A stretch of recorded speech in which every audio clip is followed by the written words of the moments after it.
بسم الله الرحمن الرحيم.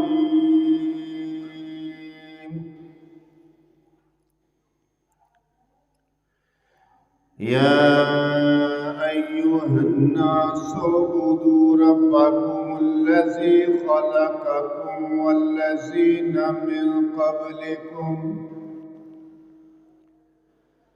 والذين من قبلكم لعلكم تتقون.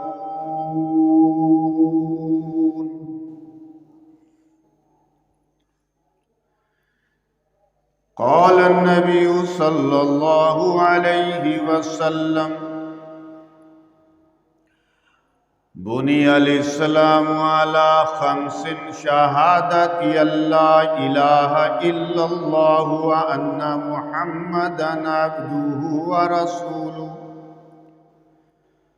وإقام الصلاة، وإيتاء الزكاة، والحج، وصوم رمضان. صدق الله مولانا العظيم، وصدق رسوله النبي الكريم الأمين،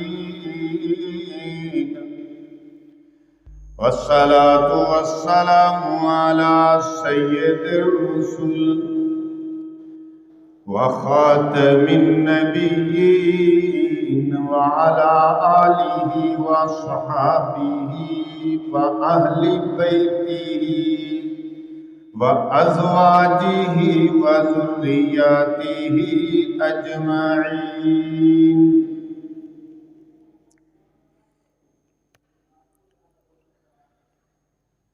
حضور آئے تو سر آفرینش پا گئی دنیا، حضور آئے تو سر آفرینش پا گئی دنیا، اندھیروں سے نکل کر روشنی میں آ گئی دنیا، بجھے چہروں کا زنگ اترا، ستے چہروں پہ نور آیا، حضور آئے تو انسانوں کو جینے کا شعور آیا، یتیموں اور ضعیفوں کو پناہیں مل گئی آخر، حضور آئے تو ذروں کو نگاہیں مل گئی آخر، خرد کی شمع فروزی جنوں کی چارہ فرمائی، زمانے کو اسی امی کے صدقے سے سمجھ آئی، ضمیر اس گھر سے نسبت نہ رکھے گر لوح پیشانی، کہ کشکولے گدائی ہے درویشی ہو کے سلطانی، یا رب صلی وسلم دائما ابدا علی حبیبک خیر الخلق کلہم، وهو الحبیب الذی ترجى شفاعته لكل حول من الأحوال مقتحم۔ گرامی قدر سامعین کرام،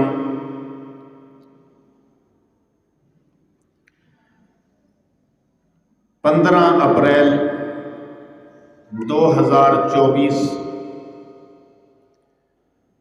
رمضان المبارک کی 4 تاریخ 1445 ہجری۔ آج رمضان المبارک کا پہلا جمعہ ہے۔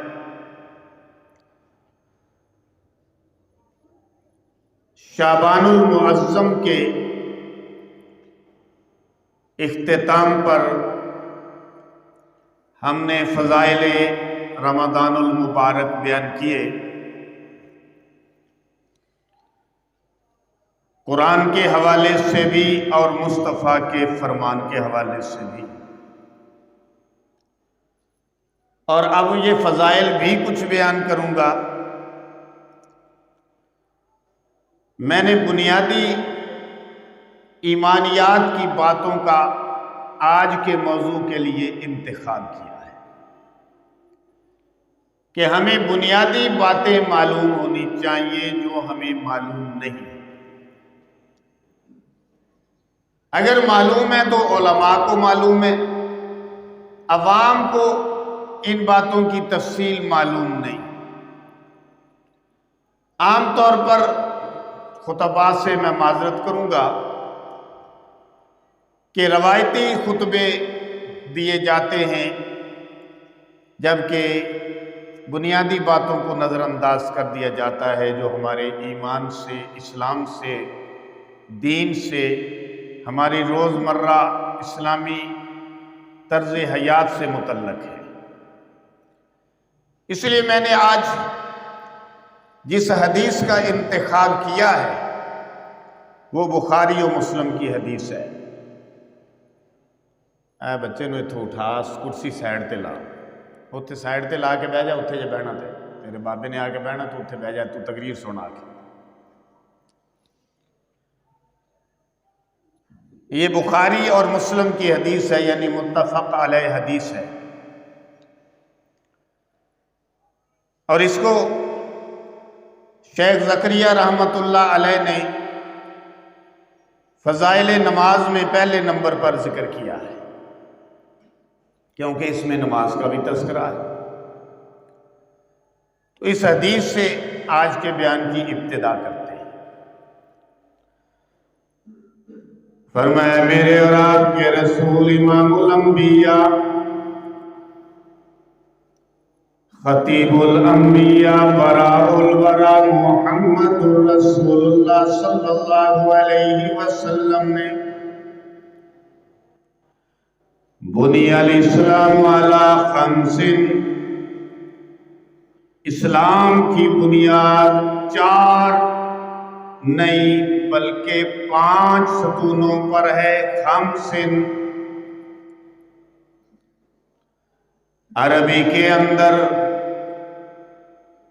جو گنتی ہے اس کے لحاظ سے خمس 5 کو کہتے ہیں۔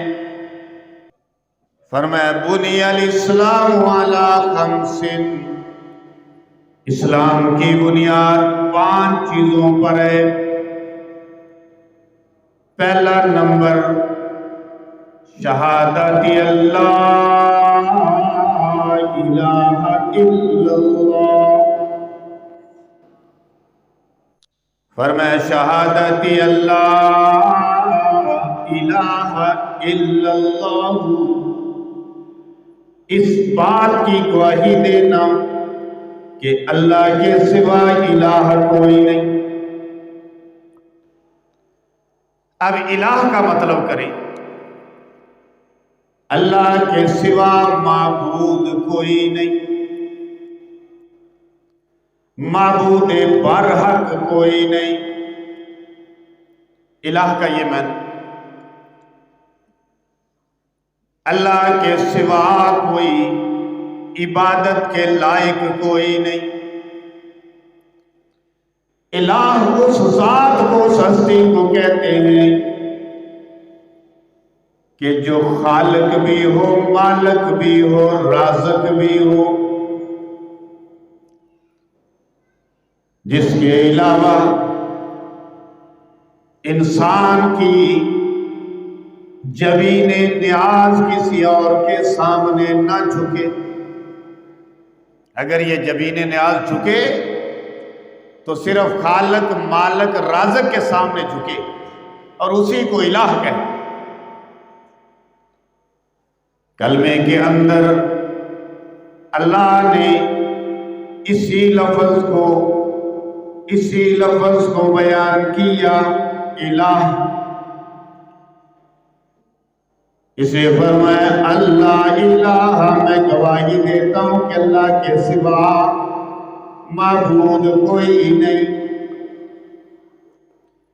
اس کو تھوڑی سی اور تفصیل میں لے جائیں تو اللہ کے سوا معبود کوئی نہیں، اللہ کے سوا پالنہار گار کوئی نہیں، اللہ کے سوا مشکل کشا کوئی نہیں، اللہ کے سوا حاجت روا کوئی نہیں، اللہ کے سوا دور و نزدیک سے سننے والا کوئی نہیں، اللہ کے علاوہ دعاؤں کو قبول کرنے والا کوئی نہیں، اللہ کے علاوہ مشکلات کو دور کرنے والا کوئی نہیں، اللہ کے علاوہ توبہ قبول کرنے والا کوئی نہیں، خالق بھی وہی، مالک بھی وہی، رازق بھی وہی، ایک ذات ہے، اسی کو الہ کہتے ہیں۔ تو پہلے اس بات کی گواہی دینا کہ اللہ کے سوا الہ کوئی نہیں، پھر آگے حضور علیہ السلام کی رسالت کی گواہی دینا، وَأَنَّ مُحَمَّدًا عَبْدُهُ وَرَسُولُهُ، اور میں اس بات کی بھی گواہی دیتا ہوں کہ محمد صلی اللہ علیہ وسلم اللہ کے بندے ہیں، رسول ہیں، اللہ کے بندے اور اس کے رسول، عبدہ اس کے بندے، ورسولہ اس کے رسول، یعنی امام الانبیاء محمد الرسول اللہ صلی اللہ علیہ وسلم کے متعلق یہ عقیدہ رکھنا کہ وہ اللہ کے بندے بھی ہیں، اس کے رسول بھی ہیں، اور پھر آپ کی آخری نبوت کی وجہ سے یہ عقیدہ بھی رکھنا کہ صرف اللہ کے بندے اور رسول ہی نہیں بلکہ آخری پیغمبر، آخری رسول ہیں۔ اس بات کی بھی گواہی کہ آپ آخری رسول، آپ کے بعد نبوت اور رسالت کا دروازہ بند ہے، بند۔ قیامت تو آ سکتی ہے، نبوت کا دروازہ اب نہیں کھلے گا، اب نبوت کا دروازہ بند ہو گیا، اس لیے حضور علیہ السلام نے فرمایا انا خاتم النبیین لا نبی بعدی، میں نبیوں کا خاتم ہوں، میرے بعد کوئی نبی نہیں، میں سب سے آخری پیغمبر۔ ایک جگہ فرمایا وَأَنْتُمْ آخر الْأُمَمِ، اور تم سب سے آخری امت ہو، تمہارے بعد امت کوئی نہیں، میرے بعد فرمایا نبی کوئی نہیں اور تمہارے بعد امت کوئی نہیں، یہ امت آخری امت۔ فیصلہ اللہ نے کر دیا، قرآن میں بھی فیصلہ کر دیا، اللہ نے فرمایا کہ محمد صلی اللہ علیہ وسلم تم مردوں میں سے کسی کے باپ نہیں، لیکن وہ اللہ کے رسول ہیں اور اس کے آخری پیغمبر ہیں۔ اللہ نے قرآن میں بھی بتا دیا اور مصطفیٰ نے اپنے فرمان میں بھی بتا دیا۔ یہ آ گئی گواہی، یہ گواہی آ گئی اللہ کی الوہیت کی اور امام الانبیاء محمد رسول اللہ کی نبوت کی۔ پہلے نمبر پر گواہی آئی، جب یہ گواہی دے دی اشہد ان لا الہ الا اللہ واشہد ان محمدً عبدہ و رسول، تو ہم دائرہ اسلام میں داخل ہو گئے۔ الحمدللہ ہم تو پہلے سے ہی داخل ہیں، ہمیں تو ماں کی گود میں کلمہ مل گیا، یہ ہماری خوش نصیبی ہے، لیکن اس پہ افسوس یہ ہے کہ ماں کی گود میں کلمہ ملا ہے پر ہمیں قدر کوئی نہیں،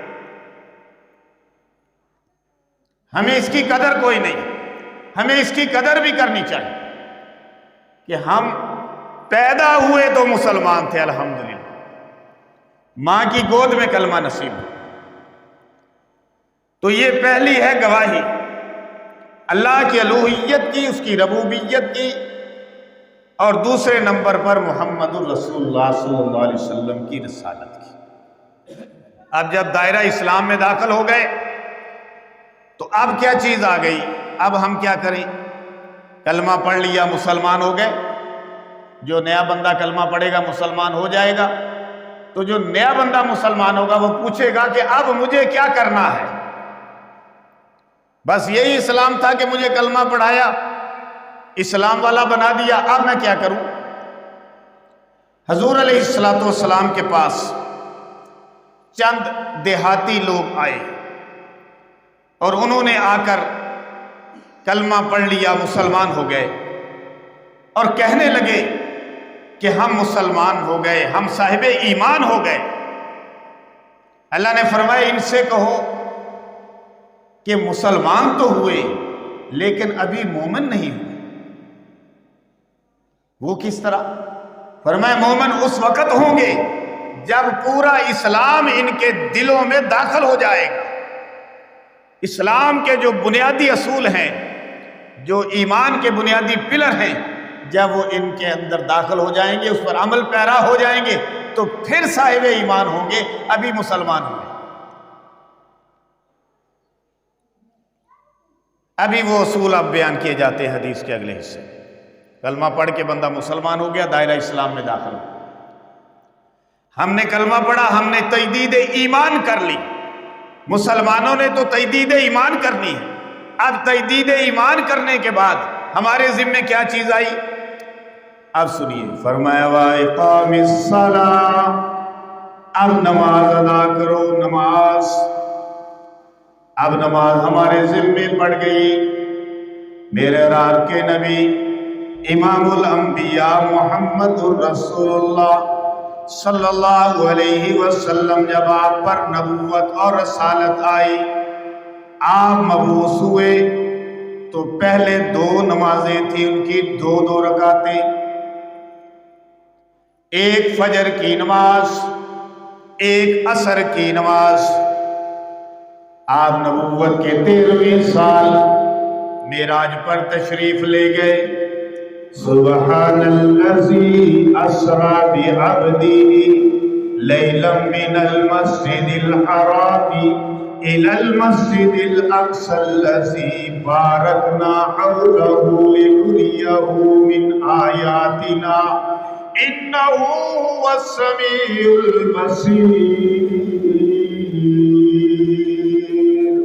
پاک ہے وہ ذات جو لے گئی اپنے بندے کو راتوں رات مسجد حرام سے مسجد اقصی تک، مسجد اقصی کی سیر کرائی، پھر اوپر کی منزلوں پر لے گئے، پھر وہ مقام آیا جہاں محبوب اور محب کے سوا دوسرا کوئی نہیں۔ ایک محبوب ہے، ایک محب ہے، دوسرا نہیں بلکہ تیسرا کوئی نہیں۔ 2 تو یہ ہیں، ایک محبوب ہے، ایک محب، ایک خالق ہے، مالک ہے، رازق ہے، ایک اس کا بندہ ہے۔ اس مقام پر اللہ پاک نے حضور علیہ السلام پر وحی فرمائی، وحی فَأَوْحَى إِلَىٰ عَبْدِهِ مَا أَوْحَىٰ، پھر اللہ نے وحی فرمائی جو وحی کرنی تھی۔ انتہائی قرب کی مقام پر اپنے پاس بلا کر، اپنے سامنے بٹھا کر اللہ پاک نے تحفے تحائف عطا کیے۔ کہو سبحان اللہ۔ تحفے دیے، تحائف دیے، اپنے محبوب سے بھی تحفے لیے۔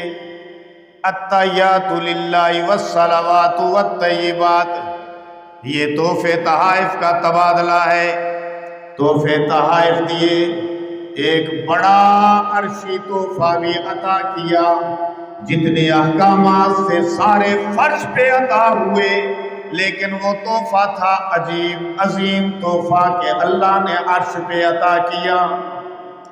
حج فرش پہ عطا ہوا، زکوٰۃ فرش پہ عطا ہوئی، احکامات فرش پہ عطا ہوئے، اور اسی طرح جہاد فرش پہ عطا ہوا، اسی طرح دوسرے احکامات اللہ نے جبریل کے ذریعے فرش پہ عطا کیے۔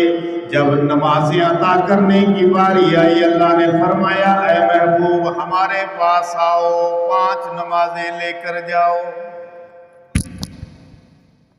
عطا تو 50 کی تھی نا، پھر کمی کر کے 5 رہ گئی، اور اسی پہ حکم صادر ہو گیا۔ تو سارے احکامات فرش پہ عطا ہوئے، لیکن نماز والا گفٹ اللہ نے عرش پہ عطا کیا، کہو سبحان اللہ۔ فرمایا وَإِقَامِ الصَّلَاةِ، اور نماز قائم کرنی ہے، وَإِيتَاءِ الزَّکَاةِ، اور زکوٰۃ بھی ادا کرنی ہے۔ نماز قائم کرنی ہے اور زکوٰۃ بھی ادا کرنی ہے۔ نماز ایمانیات کے بعد پہلے نمبر پر آ گئی، دوسرے نمبر پر زکوٰۃ آ گئی، لیکن زکوٰۃ کے لیے کچھ شرائط ہے، نماز کے لیے وہ شرائط نہیں ہے۔ نماز ایسی عبادت ہے جو ہر عاقل بالغ پر 24 گھنٹے فرض ہے، جب تک کہ اس کی گردن بھی موو کرتی ہے نا، سارا جسم فالج زدہ ہو جائے، سارا جسم ڈیمیج ہو جائے، گردن حرکت کر رہی ہے، نماز اس وقت تک فرض ہے۔ جب گردن بھی نہ ہلے تو آنکھ کے اشارے سے نماز جائز نہیں رہتی، اتنی اہم عبادت ہے۔ بیماری میں بھی، تندرستی میں بھی، ہر حال میں۔ ہاں، عورت کو خاص ایام جو حیض کے ایام ہوتے ہیں اس کے اندر نماز معاف ہے، روزہ معاف نہیں، نماز معاف ہے۔ باقی ہر مقیم پر، مسافر پر، عاقل پر، بالغ پر، تندرست پر، بیمار پر، ہر حال میں نماز فرض ہے۔ عورت ان دنوں کی نماز نہیں پڑھے گی، بعد میں اس کے ذمہ قضائی نہیں ہے۔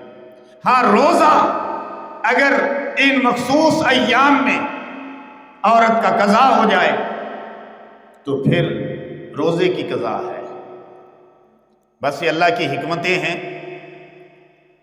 نبی پاک صلی اللہ علیہ وسلم کا فرمان ہے، حدیث ہے، ہم اس کے مطابق ہی چلیں گے، اپنی سوچ نہیں دوڑا سکتے۔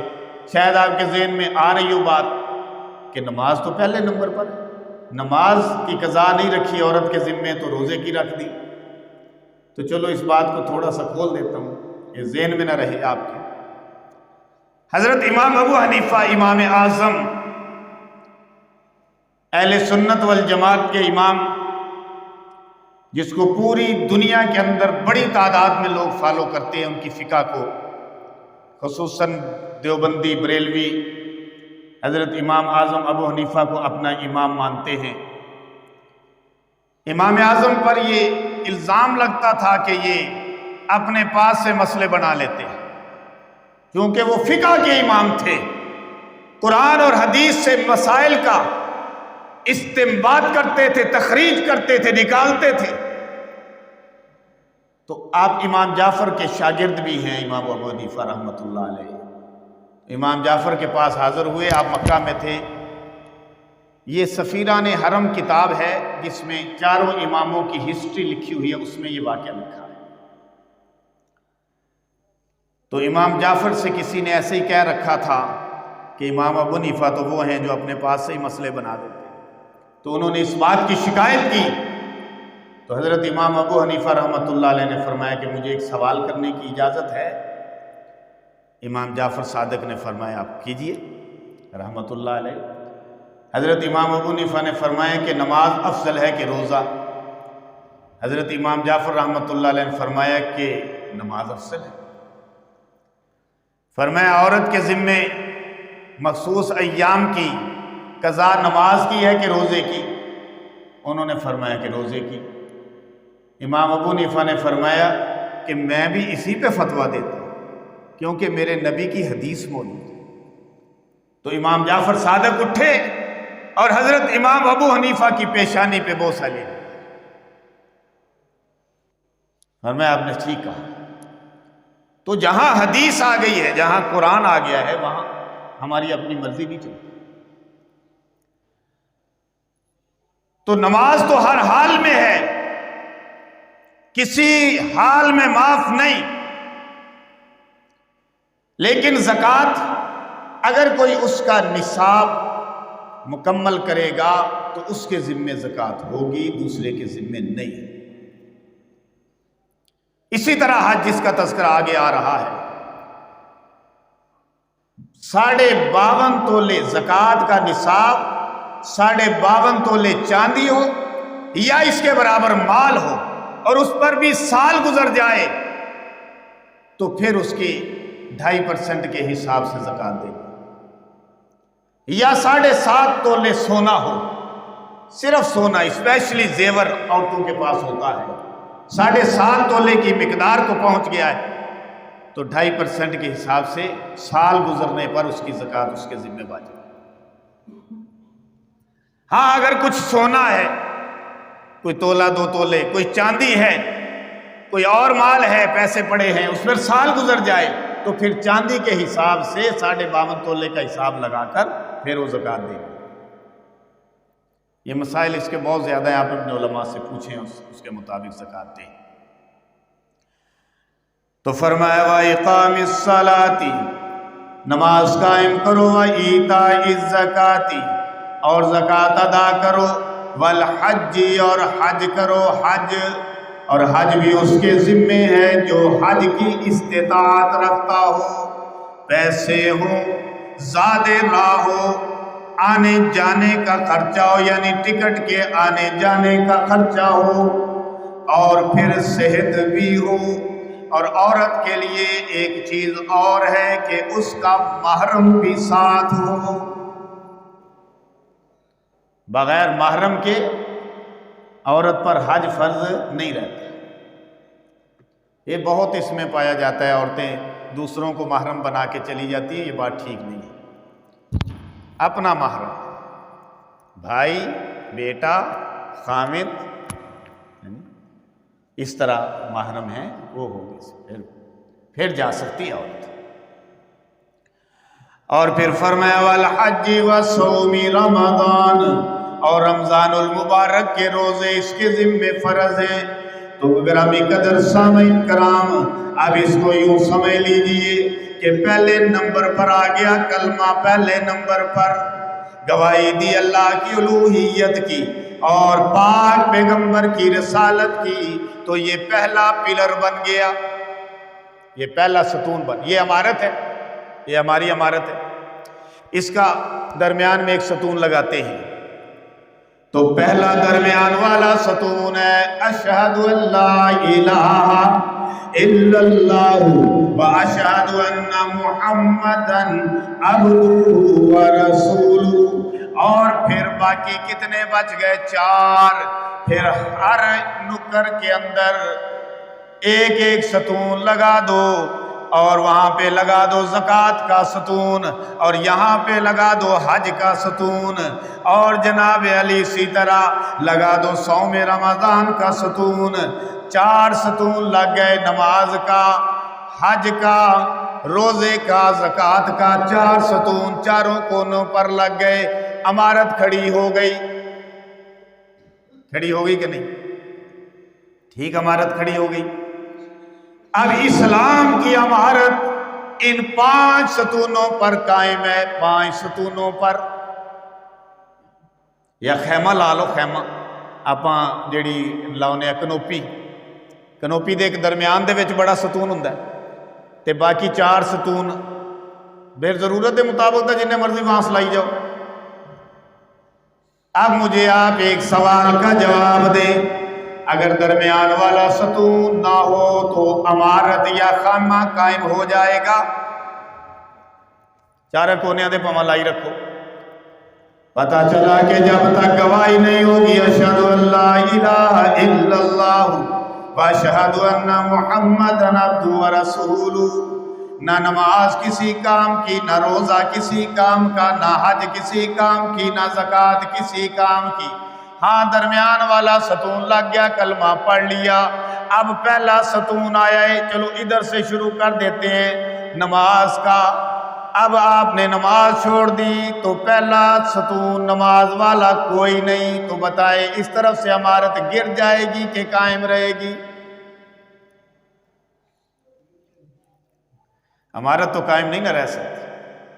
اب دیکھیے کہ ہماری مسلمانی کی عمارت کہاں قائم ہے، کوئی ادھروں ڈھٹھی پئی ہے کہ ادھروں ڈگی پئی ہے۔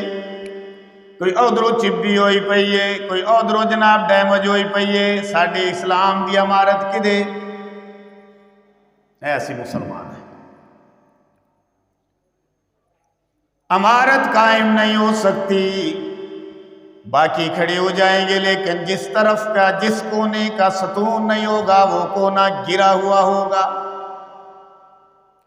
اس لیے حضور علیہ السلام نے فرمایا نماز قائم کرو، جس نے نماز قائم کی فَأَقَامَ الدِّينَ، اس نے دین کو قائم کیا، وَمَنْ هَدَمَهَا هَدَمَ الدِّينَ، جس نے نماز کو چھوڑ دیا اس نے دین کو گرا دیا۔ سب تو پہلے نماز۔ کئی بندے ایسے نے جیڑے رمضان شریف دے روزے نہیں چھڑ دے تے نماز نہیں پڑھ، رمضان شریف دے جدو روزے آؤں گے انہوں نے روزے پورے رکھنے تے نماز پوا کے پیچھے ہوندی رہے، پورا سال انہوں نے نماز نہیں پڑھی یا کدی کوئی پڑھی یا جمعہ پڑھیا، لیکن جدو روزے آئے تو روزے انہوں نے بڑے رکھے۔ یہ کوئی آپ دی مرضی دا دین ہے، کوئی آپ دی مرضی دا اسلام۔ نماز پہلے فرض ہے، روزہ بعد ہے۔ اس لیے گرامی قدر سامعین کرام، عمارت اسلام کی قائم نہیں ہو سکتی جب تک کہ ان 5 ستونوں کو مضبوطی کے ساتھ قائم نہ رکھا جائے۔